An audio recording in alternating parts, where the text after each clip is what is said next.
ionair's air quality system removes harmful viruses and bacteria in the air. A scientific test is proof of this. To be able to measure SARS-CoV-2 viruses in the air, you first have to produce them. Since SARS-CoV-2 is a pathogenic virus, i.e. one that causes disease, you cannot conduct any tests in a real environment. This is why microbiologists use a representative virus, a so-called surrogate virus. For SARS-CoV-2, this is the non-pathogenic phi-6 bacteriophage with a similar structure, particle size, and environmental stability.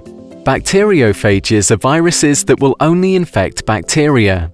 A lot of surrogate viruses are needed in an aqueous solution for an experiment to be conducted. But how do you produce so many surrogate viruses?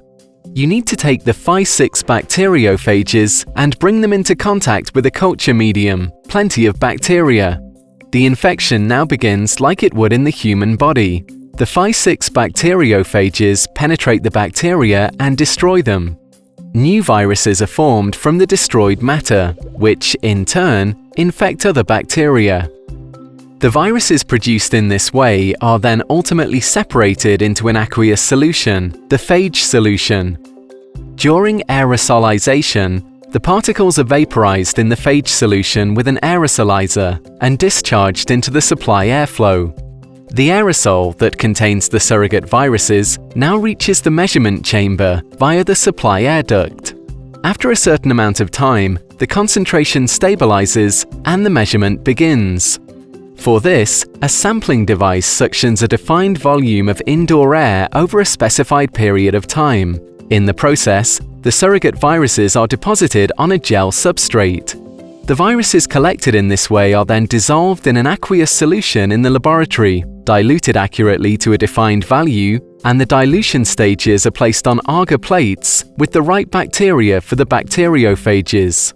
Thereafter, the agar plates are matured in an incubator.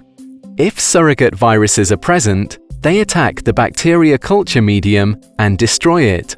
As a result, holes are formed in the culture medium, so-called plaques.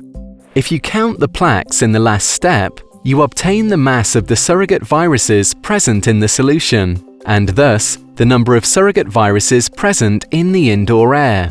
In the experiment, the number of surrogate viruses for the condition, with and without ionair, is measured and evaluated under steady-state conditions. In this way, it was possible to demonstrate in a realistic and reproducible environment that airborne non-pathogenic phi-6 bacteriophages, similar to SARS-CoV-2, can survive in the air, and that the ionization system from ionair could considerably inactivate surrogate viruses in the air. Ionair.